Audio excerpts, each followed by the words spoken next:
You actually ultimately need to meet the customer where they are. And that's going to be a combination of technology and platforms like, How to Run Others that really help us understand what customers are doing and then help us enable the customer and what's the best next step for them to move through their journey. Welcome to Virtually Live, the podcast. Every week, we'll get into the latest and greatest in marketing and specifically event marketing, audience engagement, and brand experience. To guide us through that, we've invited event professionals and marketing leaders from various industries. In this week's episode, Kaltura's EVP Marketing, Lisa Bennett, talks to Agrait, SVP Global Head of Corporate Marketing at SAP, a company with a 50-year legacy of leading other organizations through technological changes. She'll walk us through how data and marketing are now playing a critical role in SAP's evolution. Let's go. I'm Lisa Bennett, Kaltura's EVP Marketing, and I'm coming to you virtually live from our Virtually Live studio. Today, I'm going to be talking with Agrait, SAP's SVP Global Corporate Marketing, about digital transformation. That's right, if you think you and probably everyone else have passed that phase now, think again. Technology isn't going anywhere, and it sure isn't stopping, and we all have to keep up. My guest, Ada, is just the person to explain why and how in more detail. Not only does she run marketing at the company helping companies worldwide to digitally transform, she's also actively helping lead SAP through the same process. Hi, Ada. Hi, Lisa. I'm coming to you today virtually live from Bellevue, Washington. Amazing. We are so excited to have you, and thank you so much. I'm really looking forward to this conversation. Thank you for having me here. I'm very excited to be here today. Awesome. So let's dive in. Companies have been digitally transforming for a while now, but somehow everyone's still at it. One reason is the move to hybrid and remote work, leading to a greater and faster need for more digital tools. What are some of the foundations that need to be put in place to get there? Great question. I think it all starts with a customer and the customer journey and how you really connect customers to your offerings at the end of the day. Second, I would say you really need a standard set of metrics and data that you can actually work through to enable that customer journey, whether that customer journey is digital, in person, or it has a combination of things. I would say third is you obviously, once you have defined the standard metrics and data, you actually need the ability to be able to track and measure. What are those customer touch points that are actually moving the customer further in the journey? And then obviously you need the right set of MarTech tools to enable your business. And it's a lot for any one company to do, especially when you're a global company with the complexity of sets of data across the customer journey. That sounds like euphoria, right? Getting it all to work together in that MarTech stack, absolutely. It's obviously important from a business standpoint, but what about the impact it makes specifically on ESG topics? Yeah, so as we think about environmental, social, and governance just in general, we as a global company, it's part of our core, right? So at the end of the day, we're in a unique position where our products are integrated across a lot of business processes where we can actually enable our customers to become more sustainable. And we as a company have a commitment to become more sustainable. Obviously, the journey to the cloud for many of us is core to that. And I would say that, whether about 77% of the world's transactions are run through SAP. So you can only imagine our ability to help our customers become sustainable. And we have things like Cloud for Sustainable Enterprise. But at the end of the day, it's how we enable that for our customers, not only through our product offerings, but also through everything we do. So how do we enable digital tactics to help sustainability in our customers through events and other types of things that we do? Amazing, 77%. That's mind-blowing. Yeah. Wow. So now let's talk about the amazing work you've been doing at SAP. SAP has helped so many companies do their digital transformation, and now you're charged with ensuring that SAP's marketing is truly digital first. Before we get to marketing, can you share your experience doing that in a 50-year-old corporation that got used to doing things one way? What are the obstacles and how do you get past them?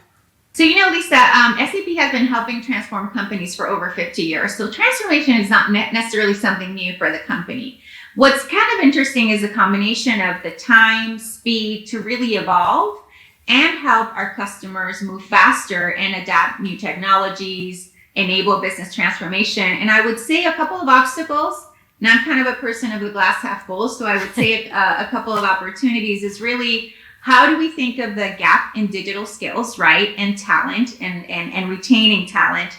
And also, how do we help sort of break down the silos of decision making and more sort of integrated approach to problem solving? And I would also say having a standard set of tools and data to help sort of support that decision making is critically important. Absolutely. I think standard set of data, just getting everyone to agree and find the same definitions is an obstacle in itself. But once you get there, at least you can have a conversation that makes sense. And I totally relate to the glass half full. I'm absolutely with you on that. So how can marketers ensure that their organizations stay relevant in the new digital world? Tell us everything. Tech, team structure, we want it all. Absolutely. I think obviously MarTech and data are two critical components. We have to be able to stay ahead of trends. And as we're implementing new MarTech or data tools, how are those evolving for the future versus just serving its purpose at a point in time? Obviously, the people and the skills that you need, as I mentioned before, is really critical, like digital talent. You can't find it everywhere. And also, there's retention. How do you keep your employee base? And you bring a whole generation of new folks with new skill sets in. I would say also, team structure. There's never a perfect org structure, but I think that an updated team structure can help drive the right set of behaviors and integration as you go into market. So I would say that those are the things that are sort of critical. I obviously am a big fan of reading trades, whether they're business, leveraging the Association of National Advertisers for information, reading up on what our competitors are doing to really help myself and my team really stay ahead of different trends. Absolutely. I remember as a kid, my dad's a family doctor, him always getting the Journal of Medicine that he had to stay. So I feel like that's what we have to do now in every field, but definitely in marketing as well. Though it's not Absolutely. a life and death situation, maybe as my dad used to deal with. What about events specifically? Shifting gears. That's one area that everyone had to completely digitize, whether they wanted to or not. What's the right way to do that, and with what tools?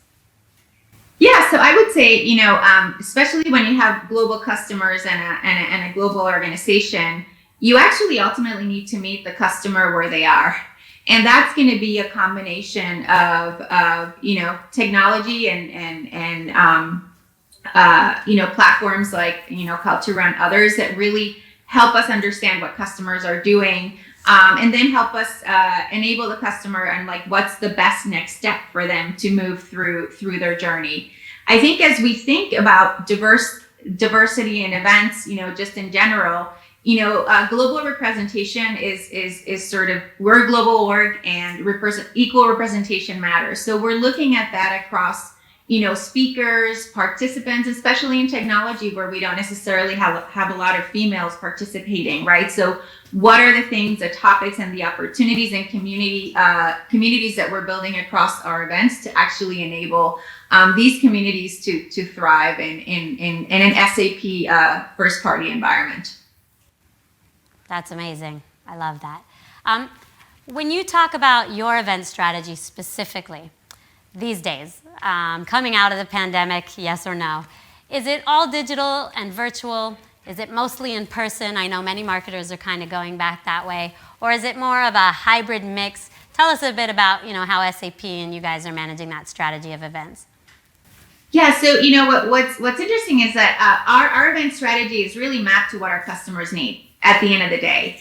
And you actually see us implement a hybrid strategy, right? As we go into a looming recession, we want to make sure that we can serve our customers whether they're coming to an in-person event or they want to consume that content digitally. So today, we have more digital events than we do in-person events, and that's probably across the universe of global companies.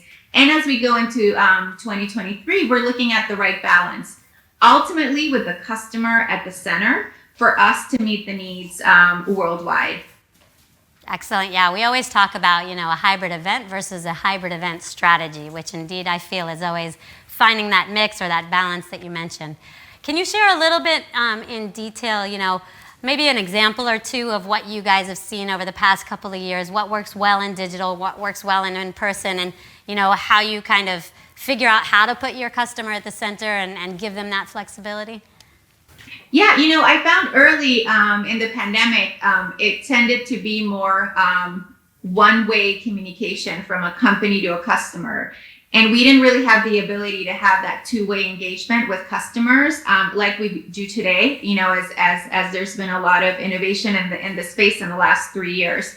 So I would say that for us, we have found that having a strong virtual component, that does not mean that you're replicating exactly what you have in the in-person event, really yields great results. We actually plan for a virtual experience in parallel as we're planning for an in-person event, and that makes a huge difference, right? Because we're really looking at the customer in context of what they're experiencing. And there's a lot of shared components, but we actually look at planning those sort of in parallel so that we are enabling the best of both worlds for our customers. So that's just one example, whether that's at Sapphire, our flagship global event, or whether it's at TechEd, our developer event in November. So that's how we think about that, really with the customer at the center of finding the right solution. I love that. That's important. You make the technology work for you and not the other way around. I think that's great. Yes. Let's revisit the subject of diversity and inclusion. I know you touched on this before, and you touched on it in the context of events. I want to talk about it just a bit more. Where marginalized groups and women attendance indeed isn't always where we want it, on stage and in the crowd. Maybe share a little bit specifically how you guys actually manage to, be conscious of that, but also impact, the end result there. Yeah, what I love about SAP is that diversity and inclusion is core to who we are. We have, tops down and bottoms up, support around D&I, the importance of it, representation of diverse groups. So it's wonderful to see and to be in an environment where it's top of mind and it's part of your DNA and every day. So I would say that is it's not a battle where I have to go sort of beg and plead for it's top of mind as we're planning events. What is our plan to increase representation of diverse communities in the event, and what are the activities that we need to do to ensure that these communities feel included and have great experiences at our events. So, we look at representation for speakers, representation across the attendee pool. So we look at a combination of things as we're planning our events. And it's great to get the support. Usually some companies may look at it as checking a box. And for us, it's really, it's embedded into the planning of everything that we do. That's amazing. Yeah, when it's at the core, it really happens, for sure. On a somewhat related note, could you perhaps tell us about the work you're doing on the Dress for Success initiative or organization that you're part of? Yeah, so, I'm super passionate about advancing women, women, especially diverse communities of women into the workforce. And I joined the board of Dress for Success Seattle. Dress for Success is a global organization that's really trying to empower women to become economically independent. So, it's kind of sad when you actually see that 1.6% of charitable donations, only 1.6% goes to organizations that serve women and girls. Wow. So I want to be able to drive a meaningful difference. And a lot of the work that we do is helping them build skills that will get them ready to go back into the workforce. So everything from learning Office 365 to interview prep to resume support. So all of those things to really get them to be able to find meaningful jobs. And then by default, they contribute to society, and then there's, wonderful returns. Win-win. That's really inspiring. Thank you for sharing that. I want to shift gears for a second and go back to digitization and data that it produces. While it can be overwhelming, it's also a sure way to improve on your efforts. How do you keep all of the data in check so that it still helps guide your decisions and doesn't become a hindrance?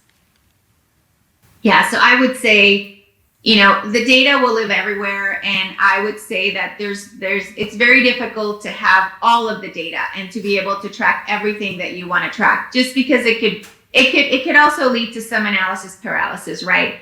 So I think first you have to align on what are the sets of data that matter and that are most important to help your customers move through their journey. Having a customer data platform is critical to anybody that's trying to do, digital marketing at scale. And I would say it doesn't happen overnight. It takes a lot of people across the company. It's not just a marketer's job to actually come together to say, what are the pieces of data that matter? How do we onboard those into our customer data platform? Again, all in service of enabling our customer to deliver more meaningful experiences across that journey, whether it's on our websites or whether it's in events, or whether it's in any of the touch points that we have through that journey. That's fascinating. And I would say that, I'm also pushing my team and the culture of marketing to say, everybody today needs to be an insights finder, right? It doesn't happen overnight, but, I think some people sometimes get paralyzed about well, we don't have all the data. And I'm always like, well, what data do we have that can help us make decisions to move forward? So again, in the spirit of the glass is half full.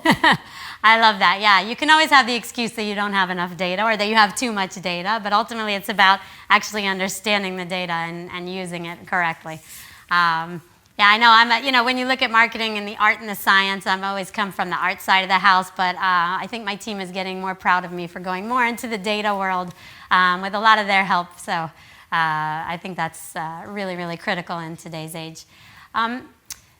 Let's talk a little bit about the economic climate. There's a recession looming, meaning that marketing budgets will likely get slashed, and we'll have to prove our worth even more than ever. How can data help us show the impact marketing is making and help ensure that marketing has a seat at the table, so to speak? So we have this acronym on my team. It's ABDD, always be data driven. Because when it comes to whether it's a looming recession or any other challenges that a company may be facing, you need to be able to decide what are the things that you are going to prioritize. And it's really important to say hey, it's impact over activity. So I would say, if you pull your entire marketing budget back, it impacts your ability to grow in future quarters. So there needs to be a balance and adjustment that's not just on the marketing side, but really as you think of an entire organization. And really it's about what are the things that we can prioritize because we think it's driving more business value for the customer and the company overall. So we won't we won't only get a seat at the table, but we'll get a seat that actually could help drive, the entire organization and make an impact there. Yeah, I would say, I see marketing as a business lever. We know and understand how we can drive value to the company. And with that same sort of thought, we have to say, hey, we're never going to get as much money, budget, people that we want. So how would we prioritize? And I think we do that in our own lives. So it's kind of applying that into the corporate world and really having the trade-off conversation, right? I think a lot of times we talk about doing more with less, with absolutely you need to do, but it's also what are the things that you want to prioritize or stop doing because they're not accruing the value that you need for the company, for the customer, and most importantly, the company. Yeah, and many times that's where creativity shines through and, in everything we do. Great. Before we wrap up, Ada, can you please share one piece of advice that marketers and event professionals should consider when putting their plans in place for 2023? In addition to all the amazing insights you've already shared, give us kind of one more pearl of wisdom. Well, it's interesting. I have a quote very dear to my heart from Martin Luther King that says, if you can't fly, then run. If you can't run, then walk. If you can't walk, then crawl. But whatever you do, just keep moving forward. And I do think that in the world that we're living today, you need to find and celebrate small wins, because that's what keeps people motivated to move forward. And I would say, which is what I always tell my team, is, focus on impact over activity. As we continue to move into the digital, as we continue on this digital shift, you really need to think about impact over activity. So those would be my small words of wisdom to the group. That's amazing. Ada, I want to thank you so much for joining us again today.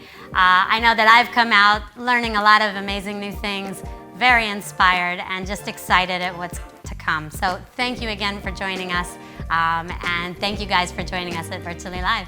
Thank you for having me. I really appreciate it. Thank you, Ada Agrait and Lisa Bennett, for joining us today. And thank you for tuning in.